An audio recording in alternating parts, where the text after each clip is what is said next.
Hello students, welcome back. तो हम लोग क्या कर रहे हैं? हम लोग कर रहे हैं क्लास 9th का political science chapter number 4 working of institutions. इसमें हम लोगों ने लेजिस्लेचर कैसे काम करती है, एग्जीक्यूटिव कैसे काम करती है, पॉलिटिकल एग्जीक्यूटिव क्या होती है और परमानेंट एग्जीक्यूटिव क्या होती है वो जान लिया है। लेकिन एग्जीक्यूटिव में अभी हमने प्राइम मिनिस्टर और प्रेसिडेंट इन दोनों की पावर्स को जानना बहुत जरूरी है। तो आज के इस वीडियो में हम लोग पढ़ेंगे कि what are the powers does the president of our country has. तो हमारे देश का जो प्रेसिडेंट होता है, देश का जो राष्ट्रपति होता है, वो भारत देश का सबसे प्रमुख हेड होता है। He is the head of the state. लेकिन आपको ये जानकर बड़ी हैरत होगी कि ये जो प्रेसिडेंट होता है ये हमारे देश का हेड तो है, बट ये एक नॉमिनल हेड है। इसके पास बहुत सारी पावर्स हैं, लेकिन ये अपनी पावर्स का यूज खुद नहीं कर सकता। इसको अपनी पावर्स के यूज के लिए डिपेंड रहना पड़ता है प्राइम मिनिस्टर और काउंसिल ऑफ मिनिस्टर्स। तो ये इन लोगों से सलाह लेने के बाद भी कोई काम या कोई डिसीजन लेता है। इसलिए हमारे देश में प्रेसिडेंट जो कि देश का हेड है वो एक नॉमिनल हेड है और ये एक सेरेमोनियल पोजीशन है,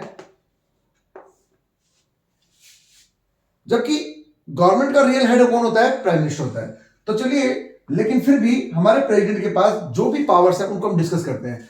प्रेसिडेंट के पास जो पावर्स हैं उनको डिस्कस करने के लिए मैंने इनको कुछ कैटेगरीज में डिवाइड किया है। Legislative powers, executive powers, judicial powers, financial powers, diplomatic powers, military powers, emergency powers.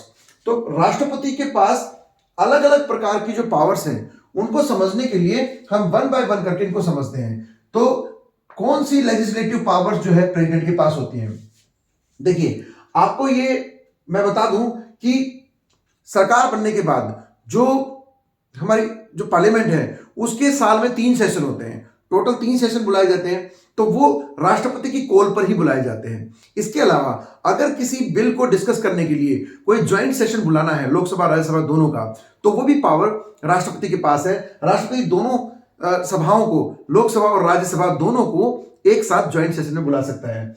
इसके अलावा जो हमारे जो प्रेसिडेंट हैं उनके पास मनी बिल, देखिए जब भी पार्लियामेंट के अंदर कोई बिल पास होता है तो ऑर्डिनरी बिल्स में क्या होता है कि वो किसी भी लोकसभा या राज्यसभा में किसी भी एमपी के द्वारा प्रोड्यूस किए जाते हैं, फिर मेजोरिटी से पास होने के बाद सिग्नेचर होने के लिए राष्ट्रपति के पास पहुंचते हैं, और जब तक राष्ट्रपति सिग्नेचर नहीं करते तब तक कोई भी बिल लॉ नहीं बनता। लेकिन मनी बिल की जो पावर है वो क्या है? जब तक प्रेसिडेंट की परमिशन नहीं होगी, without the permission of president money bill can not be produced in Lok Sabha. ठीक है। इसके अलावा जो हमारे जो प्रेसिडेंट हैं उन्हीं की वो उनके पास एक एक्स्ट्रा पावर भी होती है, नॉमिनल पावर। क्या होती है? देखिए, लोकसभा के अंदर जो टोटल मेंबर होते हैं वो होते हैं 545 आज के प्रेजेंट डेट में, जो नंबर ऑफ सीट्स एमपी की है लोकसभा में। उनमें से 2 जो मेंबर होते हैं एंग्लो इंडियंस, उनको नॉमिनेट कर सकते हैं, उनको राष्ट्रपति को उनको नॉमिनेट करने की पावर होती है। और राज्यसभा के अंदर 12 किसी भी फील्ड के अंदर, आर्ट के अंदर, लिटरेचर के अंदर या किसी भी साइंस के अंदर, किसी फील्ड के अंदर जिन व्यक्तियों ने कुछ सराहनीय काम किया है, कुछ इंपॉर्टेंट काम किया है कल्चर में, म्यूजिक में, आर्ट में, किसी फील्ड में, उनमें से किसी को भी 12 लोगों को राष्ट्रपति राज्यसभा के लिए मेंबर ऑफ पार्लियामेंट में नॉमिनेट कर सकता है। तो ये सारी पावर्स हमने देखी, these are the legislative powers of the president. लेकिन इसकी एक थोड़ा सा ड्रॉबैक भी है इसमें। अगर मान लो कोई बिल राष्ट्रपति के पास पहुंचता है सिग्नेचर होने के लिए, लेकिन राष्ट्रपति उसको या तो अपने पास होल्ड कर सकता है 14 दिन के लिए, या मान लो उसको कंसिडरेशन के लिए भेज देता है। तो यहां पर अगर लोकसभा और राज्यसभा ने दोबारा से उस बिल को मेजोरिटी से पास करके राष्ट्रपति के पास भेज दिया तो राष्ट्रपति उसको कैंसिल नहीं कर सकता, उसको ओके करना पड़ेगा। चलिए, अब हम बात करते हैं एग्जीक्यूटिव पावर्स की। देखिए, हमारे एग्जीक्यूटिव का हेड जो होता है प्रेसिडेंट के बाद प्राइम मिनिस्टर होते हैं, और उसके बाद काउंसिल ऑफ मिनिस्टर्स होते हैं जो कि बने हुए कानूनों को इंप्लीमेंट करने का काम करते हैं। तो फ्रेंड्स, ये जो प्राइम मिनिस्टर है इनका अपॉइंटमेंट कौन करता है? ये हमारे एग्जीक्यूटिव के हेड जो है प्राइम मिनिस्टर, इनका अपॉइंटमेंट प्रेसिडेंट करते हैं। इसके अलावा जो प्राइम मिनिस्टर को सलाह देने के लिए या वेरियस डिपार्टमेंट्स को हेड करने के लिए जो कैबिनेट मिनिस्टर्स होते हैं या मिनिस्टर ऑफ स्टेट्स होते हैं, उनका अपॉइंटमेंट भी प्रेसिडेंट के द्वारा ही किया जाता है, लेकिन on advice of the prime minister. इसके अलावा एग्जीक्यूटिव पावर्स में इलेक्शन जो हमारा इलेक्शन कमीशन ऑफ इंडिया है, उनके कमिश्नर का अपॉइंटमेंट भी प्रेसिडेंट करता है।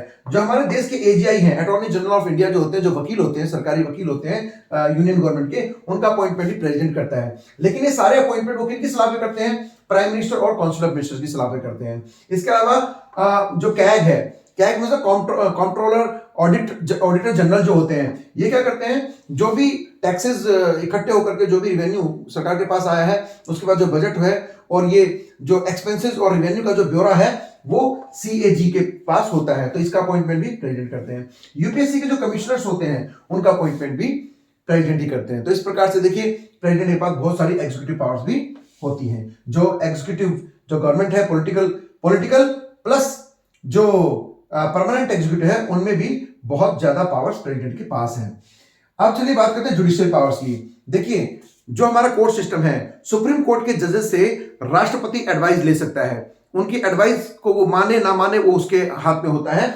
इसके अलावा जो हमारे सीजेआई हैं, means chief justice of India, उसका अपॉइंटमेंट भी प्रेसिडेंट को ही करना पड़ता है, लेकिन वो प्राइम मिनिस्टर और काउंसिल ऑफ मिनिस्टर्स की हेल्प से करेंगे। जितने भी हाई कोर्ट्स के जज होते हैं उनका अपॉइंटमेंट भी जो है प्रेसिडेंट के ही हाथ में होता है, वही करते हैं। वो राष्ट्रपति को एक अलग ही पावर होती है।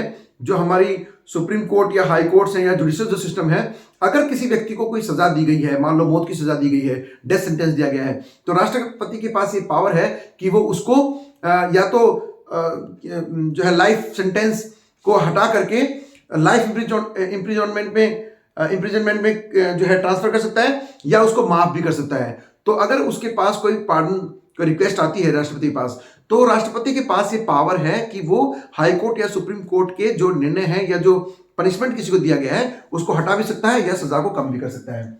चलिए अब बात करते हैं फाइनेंशियल पावर्स की। हमारे देश का जो बजट है वो राष्ट्रपति के नाम पर ही बनाया जाता है। हमारे देश के राष्ट्रपति की जिम्मेदारी है कि वो हर साल बजट बनाए, लेकिन वो ये बजट है वो फाइनेंस डिपार्टमेंट की सहायता से बनाता है।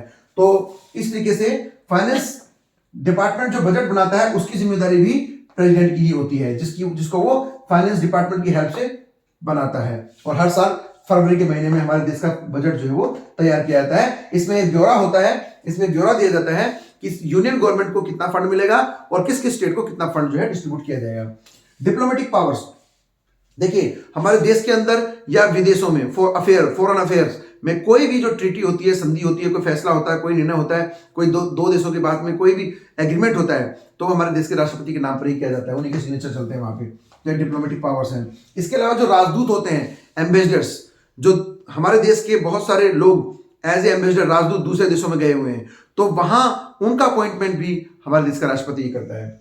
इसके अलावा मिलिट्री पावर्स, देखिए जो प्रेसिडेंट होता है वो तीनों ही फोर्सेस के हेड होते हैं, यानी कि आर्मी, नेवी, एयरफोर्स, तीनों के हेड राष्ट्रपति होते हैं। तो वो इन तीनों को हेड करते हैं और इनके जितने भी इनके जो चीफ हैं, जो इनके जो चीफ होते हैं, आर्मी के चीफ, नेवल चीफ या एयरफोर्स जो चीफ होते हैं, उनका अपॉइंटमेंट भी राष्ट्रपति ही करते हैं। इमरजेंसी पावर्स, राष्ट्रपति के पास 3 तरह की इमरजेंसी पावर्स होती हैं। अगर मान लो किसी देश का हमला हुआ है या देश के अंदर कोई हथियारबंद ग्रुप ने किसी तरीके से गवर्नमेंट को जो है थ्रेटन कर दिया है, तो उस केस में राष्ट्रपति नेशनल इमरजेंसी घोषित कर सकते हैं, जिसमें वो अपनी पावर्स को यूज करके उस देश का कंट्रोल अपने हाथ में ले सकते हैं। दूसरा, प्रेसिडेंट रूल, अगर मान लो किसी भी स्टेट का जो गवर्नर्स होते हैं, गवर्नर जनरल होते हैं, अगर वो गवर्नर राष्ट्रपति को ये मैसेज करे, इन्फॉर्म करे कि किसी स्टेट की सरकार जो है फंक्शनिंग नहीं कर रही है ढंग से, या वो जो है एडमिनिस्ट्रेशन को कंट्रोल नहीं कर पा रही है, तो ऐसी सिचुएशन में राष्ट्रपति उस सरकार को हटा करके प्रेसिडेंट रूल लगा सकता है। तीसरी इमरजेंसी होती है फाइनेंशियल इमरजेंसी। मान लो देश के अंदर पैसे की इतनी ज्यादा तंगी है कि हमारा देश का जो है फाइनेंशियल जो इंफ्रास्ट्रक्चर है वो बिल्कुल डगमगा गया है और किसी तरह कोई फाइनेंशियल क्राइसिस आ गया है, तो ऐसी सिचुएशन में भी राष्ट्रपति जो है वो देश में इमरजेंसी घोषित कर सकता है। तो फ्रेंड्स, आज आपने देखा what are the powers of the president. ये एग्जीक्यूटिव का बहुत ही इंपॉर्टेंट पार्ट है। जो प्रेसिडेंट होता है वो एग्जीक्यूटिव में भी सबसे सीनियर होता है, इसके बारे में हमने पढ़ लिया है। अब एग्जीक्यूटिव का दूसरा जो पिलर, सबसे इंपॉर्टेंट चीज है, जो real head of the government होता है, वो है प्राइम मिनिस्टर। आज की वीडियो में इतना ही काफी है। नेक्स्ट वीडियो में हम पढ़ेंगे what are the powers which the prime minister of India है।